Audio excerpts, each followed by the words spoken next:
المسیح کے جلالی اور مبارک نام میں تمام دیکھنے اور سننے والوں کی خدمت میں سلام عرض کرتے ہیں۔ پچھلے سبق میں ہم نے قیامت کے بارے میں سیکھا اور آج ہمارے پیغام کا موضوع ہوگا 1000 سالہ بادشاہی، یعنی مسیح کی 1000 سالہ بادشاہی۔ انگریزی زبان کا جو لفظ اس کے لیے استعمال ہوا ملینیم، ملینیم لفظ کے معنی ہیں 1000 ایئرز، اور اصطلاحی معنوں میں ہم کہیں گے کہ مسیح کی زمین پر 1000 سالہ بادشاہی۔ جب ہم مکاشفہ کی کتاب اس کے 20ویں باب کو پڑھتے ہیں تو صرف 20ویں باب میں 6 مرتبہ 1000 برس لفظ لکھا گیا ہے، اور کتاب مقدس میں ابلیس کے اتھا گڑھے میں بند کیے جانے اور زمین پر مسیح کی بادشاہی کے دورانیے کو 1000 برس کے طور پر بیان کیا گیا ہے۔ ہم اپنی ترتیب کے مطابق واقعات کے تسلسل کی طرف بڑھیں گے۔ جب مخالف مسیح کا 7 سالہ دور ختم ہو گیا تو زکریا نبی کی نبوت کے مطابق، زکریا کی کتاب اس کے 14ویں باب کے مطابق، کوہ زیتون پر عظیم بادشاہ کی آمد ہوگی۔ کوہ زیتون پر 14واں باب پڑھیے، اور اسی جگہ پر جہاں سے وہ اٹھایا گیا تھا اور اسی طرح جس طرح وہ اٹھایا گیا تھا۔ اور پھر ہم دیکھتے ہیں مکاشفہ کی کتاب اس کے 19ویں باب کے مطابق سفید گھوڑے کا سوار، اصلی سوار موجود ہوا۔ یہ وہی ہے جس کے منہ سے قوموں کو مارنے کے لیے تیز تلوار نکلتی ہے۔ یہ وہی ہے جو قوموں کو زندگی بخشنے کے لیے خود مر گیا، لیکن آج وہ اپنی تیار کردہ نجات کے رد کرنے والوں کو مارنے کے لیے موجود ہے۔ یہاں اس کی آمد کے جاہو جلال کا یہ عالم ہے کہ اس کے پاؤں جب کوہ زیتون پر ٹکے تو کوہ زیتون پہاڑ بیچ میں سے پھٹ کر 2 ٹکڑے ہو گیا۔ میں بائبلی متن کو آپ کے سامنے پڑھنا چاہتا ہوں۔ زکریا نبی کا صحیفہ اس کا 14واں باب اور اس کی پہلی آیت مقدسہ سے ہم پڑھیں گے۔ لکھا ہے، دیکھ خداوند کا دن آتا ہے جب تیرا مال لوٹ کر تیرے اندر بانٹا جائے گا، کیونکہ میں سب قوموں کو فراہم کروں گا کہ یروشلم سے جنگ کریں، اور شہر لے لیا جائے گا اور گھر لوٹے جائیں گے، اور عورتیں بے حرمت کی جائیں گی، اور آدھا شہر اسیری میں جائے گا، لیکن باقی لوگ شہر ہی میں رہیں گے۔ تب خداوند خروج کرے گا اور ان قوموں سے لڑے گا جیسے جنگ کے دن لڑا کرتا تھا، اور اس روز وہ کوہ زیتون پر جو یروشلم کے مشرق میں واقع ہے کھڑا ہوگا، اور کوہ زیتون بیچ سے پھٹ جائے گا اور اس کے مشرق سے مغرب تک ایک بڑی وادی ہو جائے گی، کیونکہ آدھا پہاڑ شمال کو سرک جائے گا اور آدھا جنوب کو، اور تم میرے پہاڑوں کی وادی سے ہو کر بھاگو گے، کیونکہ پہاڑوں کی وادی آزل تک ہوگی۔ جس طرح تم شاہ یہودا عزیہ کے ایام میں زلزلہ سے بھاگے تھے، اسی طرح بھاگو گے، کیونکہ خداوند میرا خدا آئے گا اور سب قدسی تیرے ساتھ۔ اور اس روز روشنی نہ ہوگی اور اجرام فلک چھپ جائیں گے، پر ایک دن ایسا آئے گا جو خداوند ہی کو معلوم ہے، وہ نہ دن ہوگا نہ رات، لیکن شام کے وقت روشنی ہوگی۔ اور اس روز یروشلم سے آب حیات جاری ہوگا، جس کا آدھا بحر مشرق کی طرف بہے گا اور آدھا بحر مغرب کی طرف۔ گرمی سردی میں جاری رہے گا، اور خداوند ساری دنیا کا بادشاہ ہوگا۔ اس روز ایک ہی خداوند ہوگا اور اس کا نام واحد ہوگا، اس کا نام احد ہوگا۔ عزیزو، جس وقت ہمارا خداوند یسوع مسیح کوہ زیتون پر آ کر کھڑا ہوگا، اقوام عالم شہر مقدس یروشلم یعنی بنی اسرائیل سے جنگ کرنے کے لیے وہاں پر موجود ہوں گی۔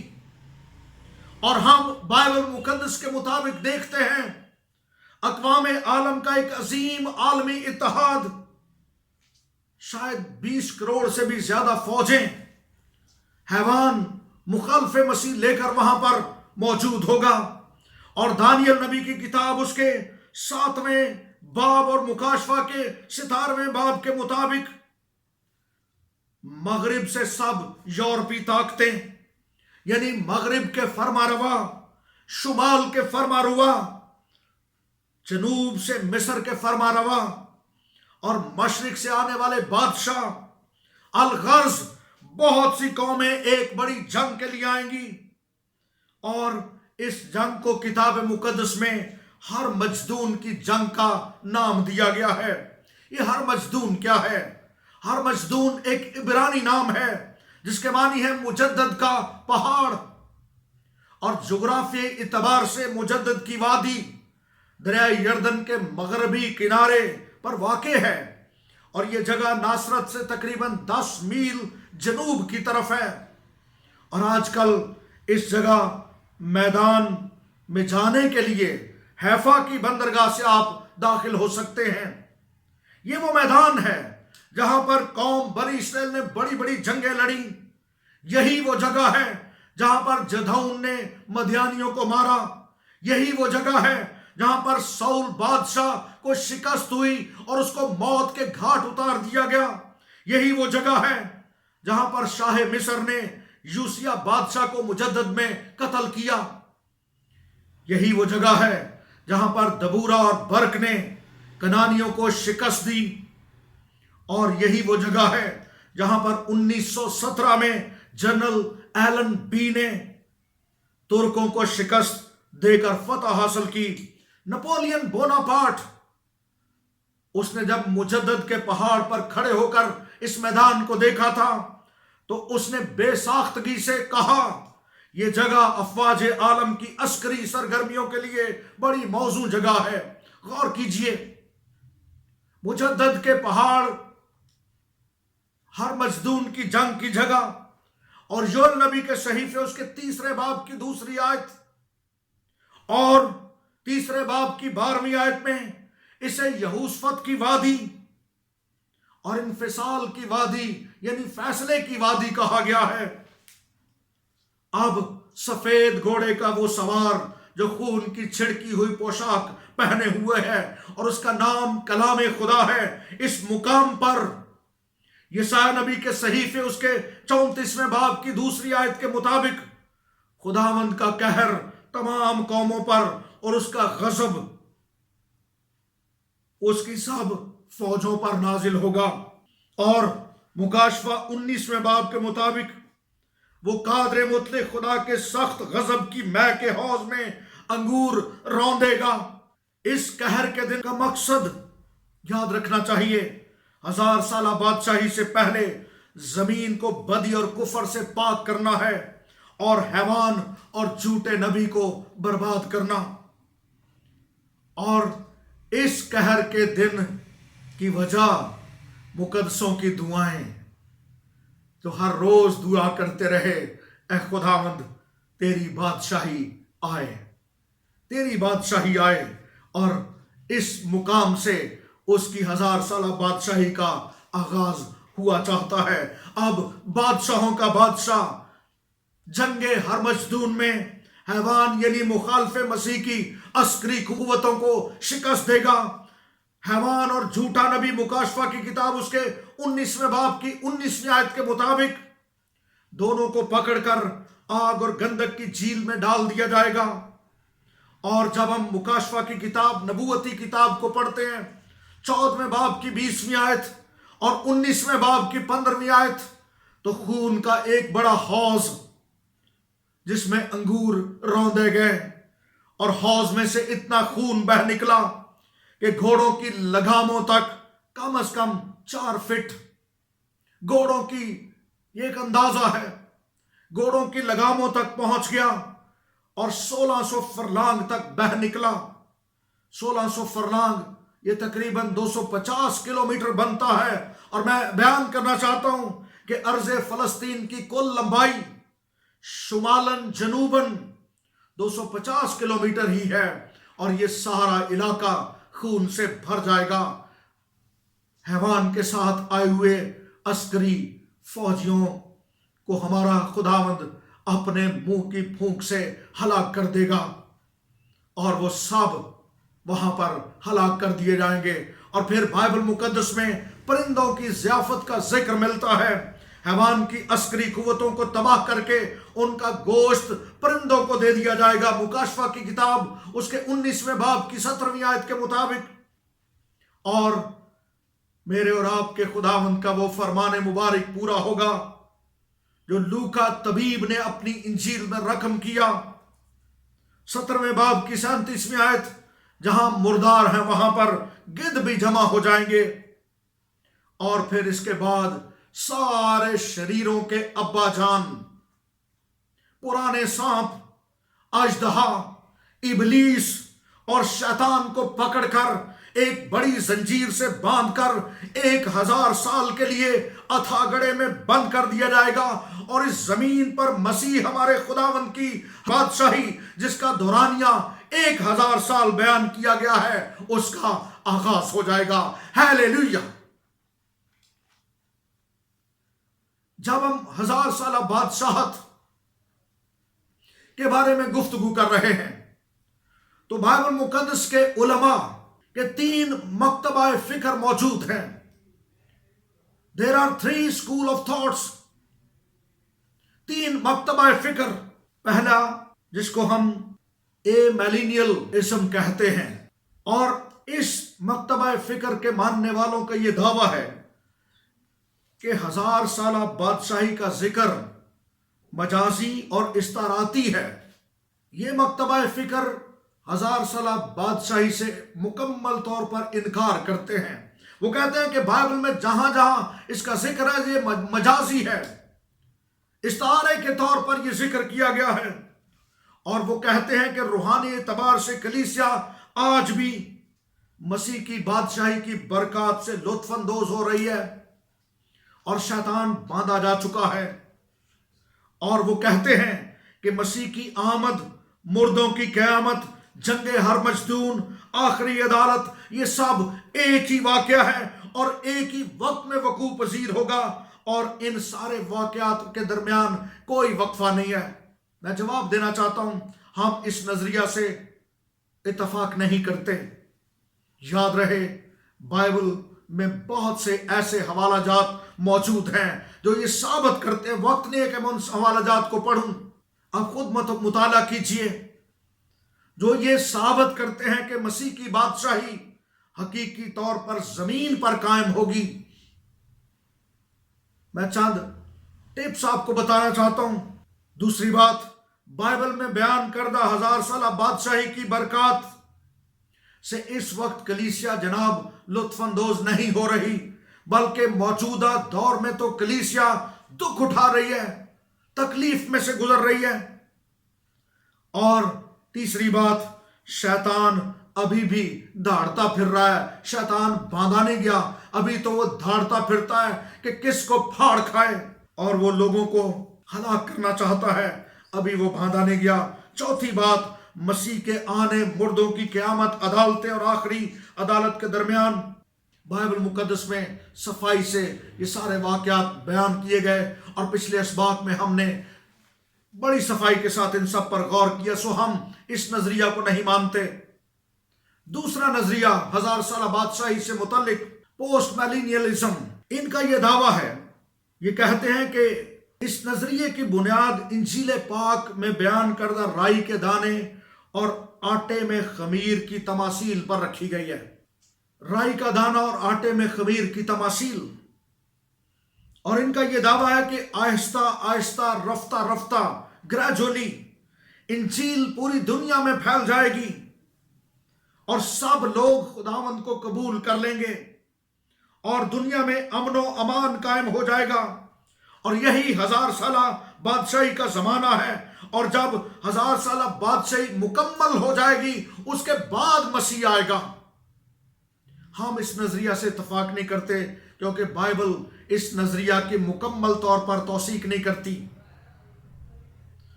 یاد رکھیں کہ سب لوگوں کا رفتہ رفتہ مسیح کو قبول کر لینا، یہ کلام سے بات یہ ثابت نہیں ہوتی۔ اور دوسری بات، دنیا اس وقت بتدریج گریجولی امن و امان کی طرف نہیں بڑھ رہی۔ اس دنیا میں لڑی گئی دو عظیم جنگوں نے، عالمی جنگوں نے اس نظریے کا پول کھول کر رکھ دیا تھا۔ دنیا اس وقت بھی، میں کہہ رہا ہوں، بتدریج امن و امان کی طرف نہیں بڑھ رہی، بلکہ متی کی انجیل اس کے 24ویں باب کے مطابق دنیا آج بھی بتدریج ابتری بے چینی جنگ کی طرف بڑھ رہی ہے، جس کی توثیق بائبل کرتی ہے۔ تیسرا نظریہ جس کا میں ذکر کرنا چاہتا ہوں، پری میلینیلزم۔ یہ نظریہ بائبلی متن کی لفظی، حقیقی اور معنوی تشریح پر زور دیتا ہے۔ اس نظریے کے ماننے والوں کا یہ کہنا ہے کہ ہمیں بائبل مقدس میں موجود 1000 سالہ بادشاہی سے متعلق تمام حوالہ جات کو حقیقی اور معنوی طور پر لینا چاہیے، لفظی طور پر لینا چاہیے۔ اگر سب کچھ مجازی اور استراحتی ہی ہے، حقیقی کی بجائے واقعات سارے علامتی ہی ہیں، تو پھر تشریح کرنے والا اس کو جیسے چاہے بیان کر سکتا ہے۔ اور اس نظریہ کے مطابق مسیح کی آمد ثانی کے بعد 1000 سالہ بادشاہت ہوگی۔ پہلے ہمارا خداوند یسوع مسیح آئے گا، وہ اپنے منہ کی پھونک سے حیوان اور اس کی فوجوں کو، جھوٹے نبی کو ہلاک کرے گا، اور پھر اس کے بعد آمد ثانی کے بعد 1000 سالہ بادشاہت کا آغاز ہوگا۔ پچھلے اسباق میں ہم نے بڑی تفصیل سے اس کے بارے میں سیکھا کہ مسیح کی کوہ زیتون پر آمد فزیکل، ویزیبل اور پرسنل ہوگی۔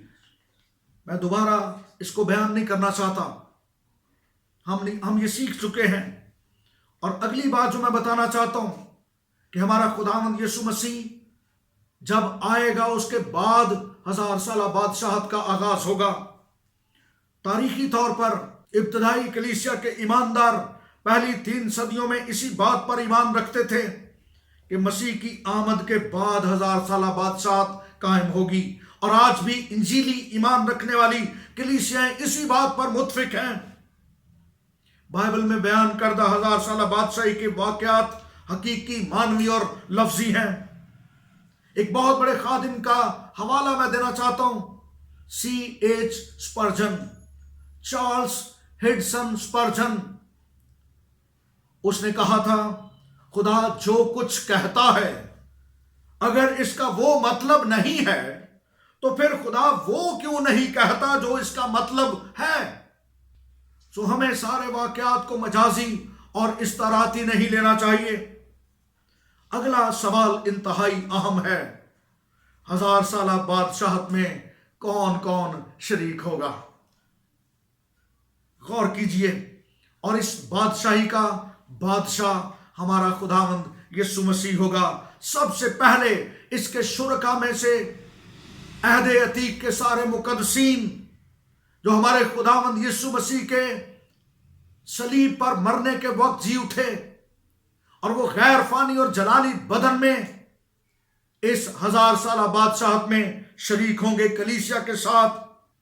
دوسرا گروہ مسیح کے رسول اور مسیح کی دلہن یعنی کلیسیا جلالی بدن کے ساتھ اس 1000 سالہ بادشاہت میں شریک ہوگی۔ میں خصوصی طور پر یہ بیان کرنا چاہتا ہوں کہ کون کون سے گروہ جلالی اور غیر فانی بدن میں شریک ہوں گے، اور کون کون سے گروہ 1000 سالہ بادشاہت میں فانی بدنوں کے ساتھ شریک ہوں گے۔ تیسرا گروہ بڑی مصیبتوں کے شہید، 7 سالہ مصیبتوں کے شہید، وہ بھی جلالی بدن میں جی اٹھیں گے اور وہ 1000 سالہ بادشاہت میں شریک ہوں گے۔ بائبل مقدس اس کی توثیق کرتی ہے۔ اور پھر 1,44,000